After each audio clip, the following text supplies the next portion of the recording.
Howdy, folks. This is Dr. Matthew Grisham, Director of the Grimm Family Center for Organic Production and Research at Cal Poly San Luis Obispo, and you are listening to Organic Chat. Hello, my name is Evan Tamayo, and I'm a graduate student at the Cal Poly Grimm Family Center for Organic Production and Research. Today, I'm here at the CAPCA conference in Reno, Nevada. CAPCA stands for the California Association of Pest Control Advisors, an organization that unites a lot of pest control advisors in the agricultural industry in California. This is an exciting conference because it brings together most of the PCAs from around the state. They come to listen to educational sessions, get continuing education hours, and network. Here, there's a big exhibit hall where companies from all over agriculture come to showcase their products and provide opportunities for networking with colleagues and students. As part of the conference, there's also the student networking event, where CAPCA puts together funds to sponsor students to come to the conference and listen to talks on how to advance professionalism in the industry and how to network with other PCAs to find jobs in the industry upon graduation. It is an amazing opportunity that I was able to participate in twice. So today, I'm here to walk around and meet new people and talk to them about how CAPCA relates to the organic industry, and hopefully encourage more students to participate in this conference, especially in the student networking event in the future. So join me as we participate in some amazing discussions with professionals at this conference. For those who aren't familiar, a pest control advisor, also known as a PCA, is a person who works under a license granted by the state Department of Pesticide Regulation. In order to get this license, you need to have a certain number of educational requirements, in addition to passing at least 2 exams, one of which is laws and regulations of pesticides in California, and then 1 category relating to a type of pest to be managed, or plant growth regulators. PCAs take on a lot of different jobs across the industry and are considered experts on the use of pesticides and on integrated pest management for protecting crops from losses to insects, diseases, and other pests. This is a very important career as it protects the safety of our food and our environment. Who am I here with, and who do you work with? Grant Matos. I work for Nature Safe Organic Fertilizer.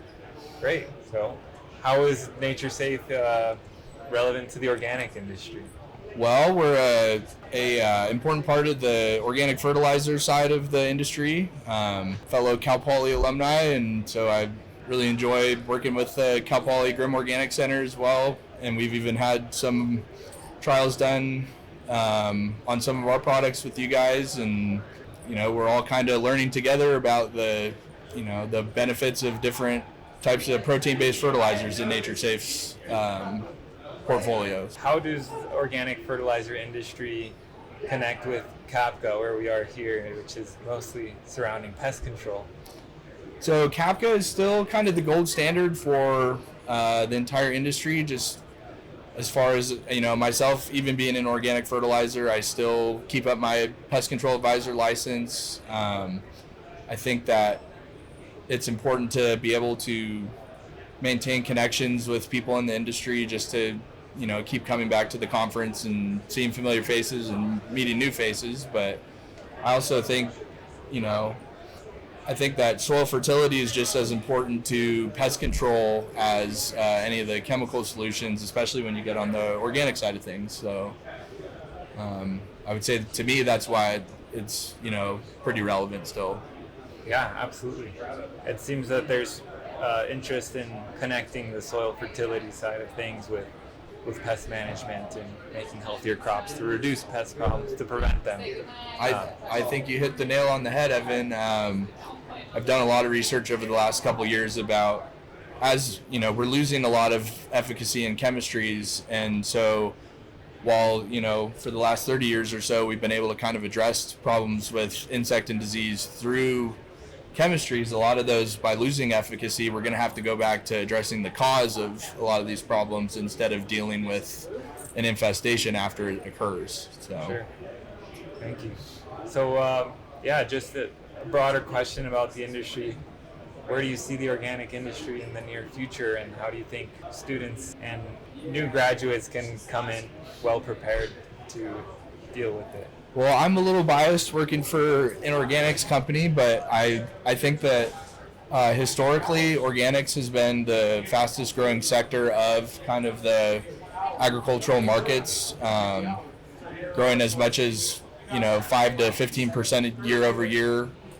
We've seen that kind of flatten off a little bit in the last few years, but I think organics are going to continue to grow as people become more aware of what conventional farming practices are. And to be honest, like I mentioned earlier, we're even on the conventional side, we're losing a lot of the tools that we used to use. And so I think there's a benefit for even conventional growers to use some organic techniques, because the organic fields are the ones that are having to solve these insect and disease problems without chemical measures. So I think there's a lot of value there.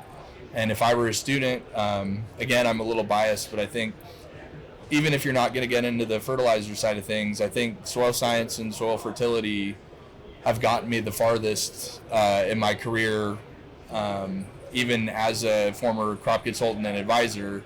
And I would encourage anyone who's looking to get into a career in ag, having a really solid background in soil science, even if it's not fertility, but fertility is obviously a big part of that, is one of the most important things you can do. Absolutely. Okay, thank you so much, Grant. Thank you, Evan. So, who am I here with now? Who do you represent, and what brings you to CAPCA?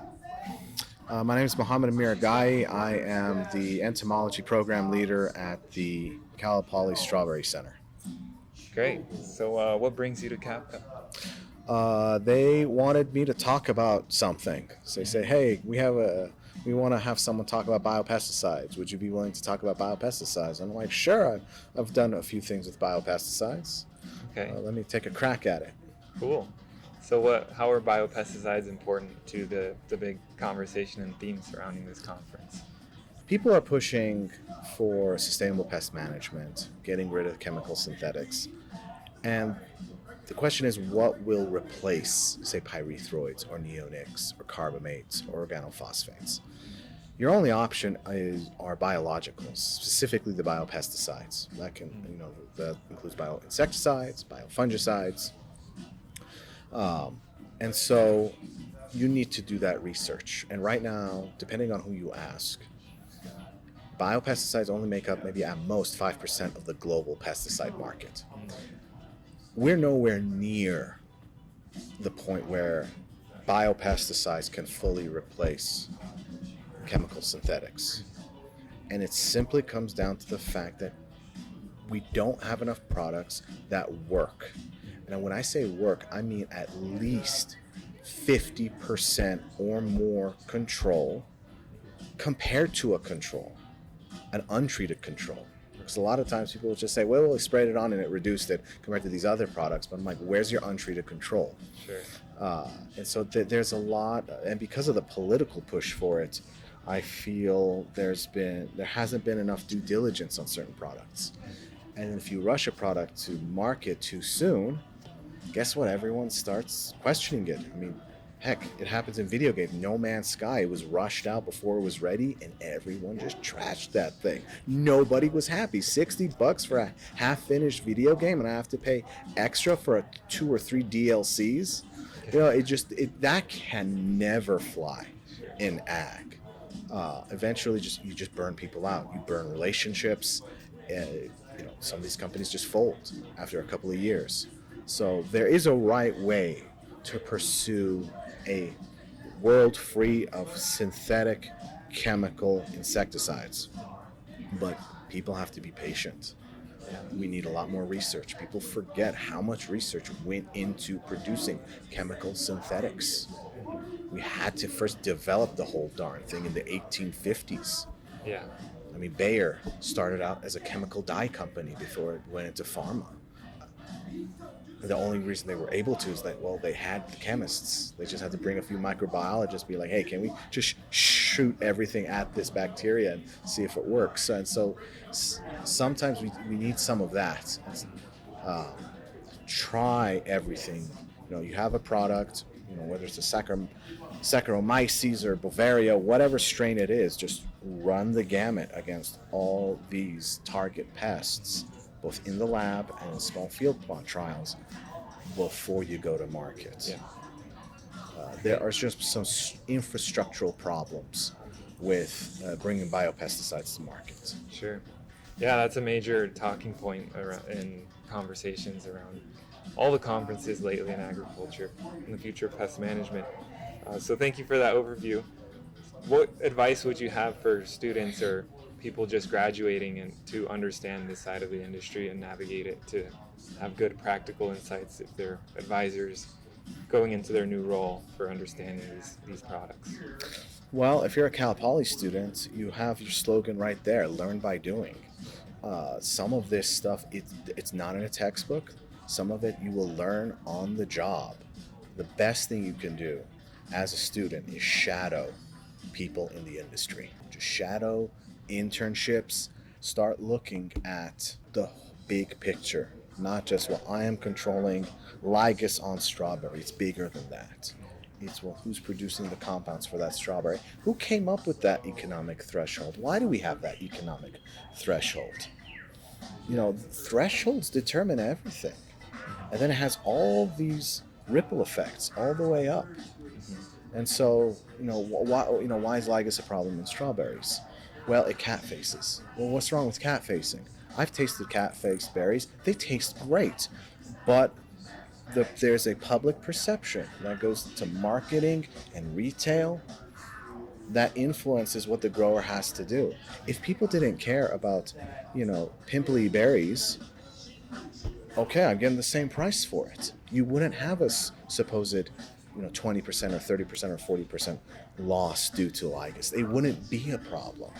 And so some of these things are just human-based. It is, people think these are set in stone. It came up by scientists, per se. No, there's a whole human element to this, a whole political element. And just being aware of that, I think, will temper any frustrations that may come as you're transitioning from a student into a professional. Because a lot of times you come out big eyes, bushy tail. You're like, oh my God, I'm gonna help the world. Yeah, the world is not like that, but that will help temper some expectations. Yeah. Awesome. Thank you so much, Mohammed, for your insights. I look forward to hearing your talk later today. Thank you very much. My name is Alyssa Lindberg. I am one of CAPCA's PCA Support Interns for a CDFA OPCA-funded grant program that we conducted this year. I am here at CAPCA to speak on Tuesday to tell everyone about our grant findings and what we observed in the field, as well as to be at our Crop Steward booth where we're advertising our free scouting app for all PCAs to use. It was developed for the purpose of the grant program, and we're hoping to use it in the future as well. Cool. So you mentioned that you've been associated with the student networking event. Can you tell us a little bit about your experience with that and any advice you might have for students that are interested in it? Yeah, so I've been very fortunate to attend 2 conferences previously as a student at Modesto Junior College back in 2021 and 2022. And the student networking event is great for the word in the middle. It's networking. So you are getting to meet industry professionals who are likely in positions that you want to be in someday. To build the relationships with others in the industry and hopefully find mentors in the industry that can help guide you through those processes. I will say that for any students that are pursuing a PCA license, the last thing that other PCAs in the industry want is for you to fail. Everyone wants you to succeed. They want to see the younger generations enter the industry and to be there for when the older generations of PCAs eventually retire. Someone needs to fill their shoes.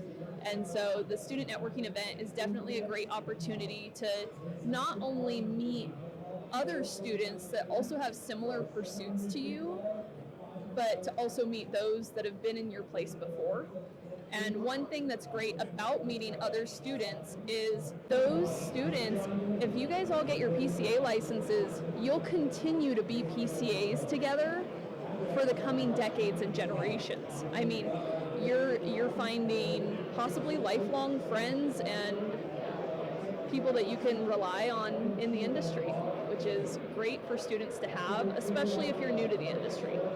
Sure. Yeah, I have found that personally it's a very collaborative and supportive industry all around. Yes. Great. Well, thank you so much. Oh, thank you so much. My name is Alexis Matthew Moreno, and I'm a fourth-year plant science student with a concentration on plant protection. So we're here at Reno, Nevada at the CAPCA conference, and as I understand, you participated in the student networking event. Can you tell us a little bit about your experience there? The student networking event is a little separate from the actual CAPCA conference. We get our own panels. We get to see a couple different aspects of the PCA industries. So we got a little bit of retail, a little bit of manufacturers, and some in-house. So it was quite the experience. You get really in-depth information about every single sector of what a PCA can do in the ag industry. Yeah, so why do you think CAPCA puts on this student networking event and sponsors students like you to come participate? Well, I think one of the main reasons is definitely networking.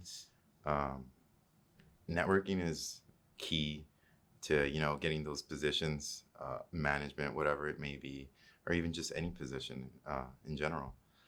So obviously CAPCA gathers professionals from all over the state, from every corner of the aspect of the industry. And they really just want us to get a sense of what it is to be a PCA, open our minds to new opportunities, being not just stuck in this, PCA mindset of walking fields, grind set, of getting, your acres done every single day. There's so much more to it. Yeah, absolutely. What do you think is one of the biggest takeaways in what you learned of what being a PCA entails? One of the biggest pieces that I learned that I can remember really stuck to my head. I'll give you this good example that Pedro from Nichimo gave me. A PCA license is a door, right? You open this door into a hallway. Now, this hallway is going to be full of other doors. And, you can take your options. It's one of the main learning points I took away from the CAPCA conference. It's just the ability of a PCA license to give you all this flexibility in your life and what you want to do with it. I participated in that event a couple times, and I would say it really opened my eyes to what a PCA does and how many career options there are there as well. So would you, based on your experience, encourage other students to participate in the future? Definitely participate. Take the opportunities that CAPCA gives. One point they really emphasize is the fact that scholarships and opportunities like this are left on the table all the time.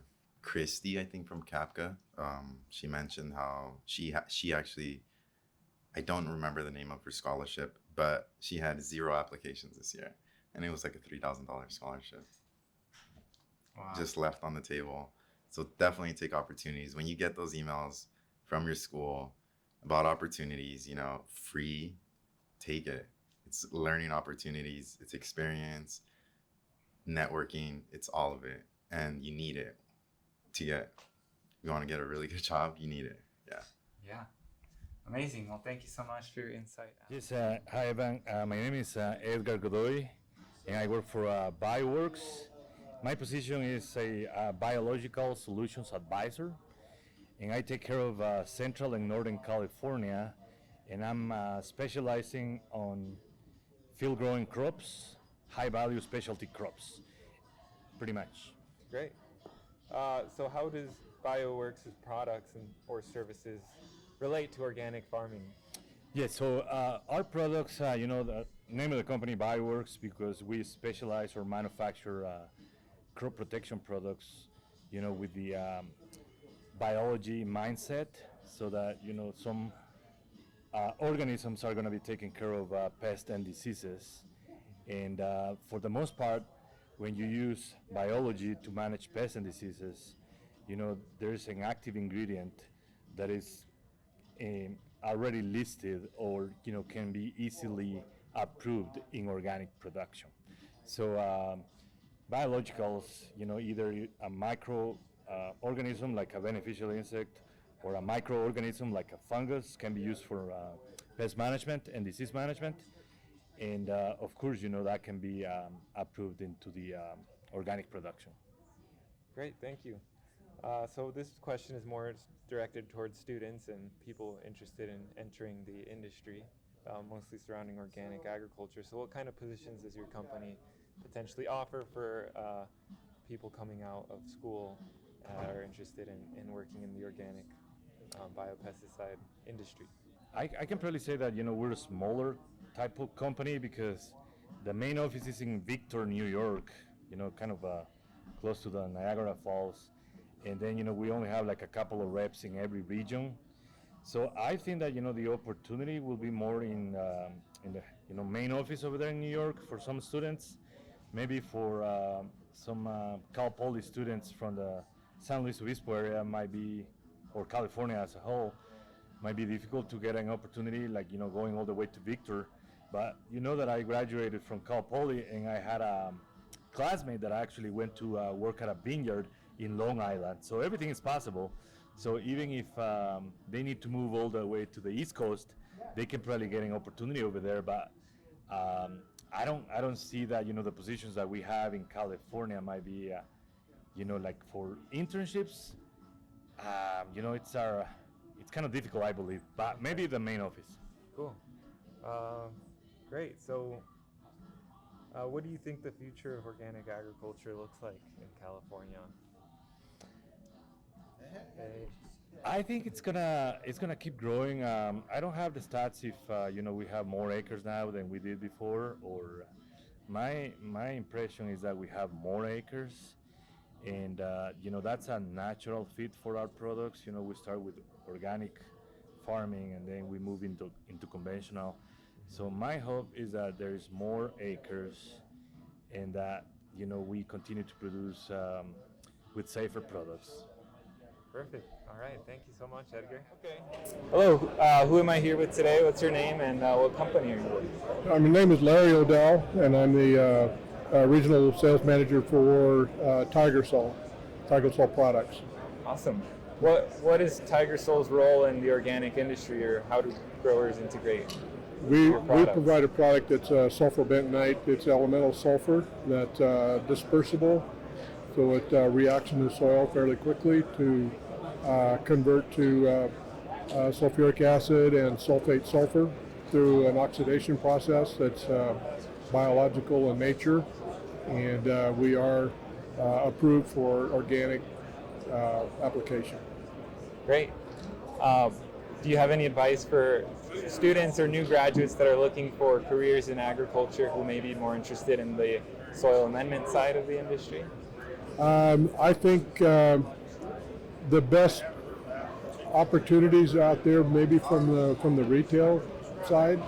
The guys that are advising and selling products to growers and providing service, CCAs. I would definitely recommend pursuing a CCA certification to be more aware of that part of the industry.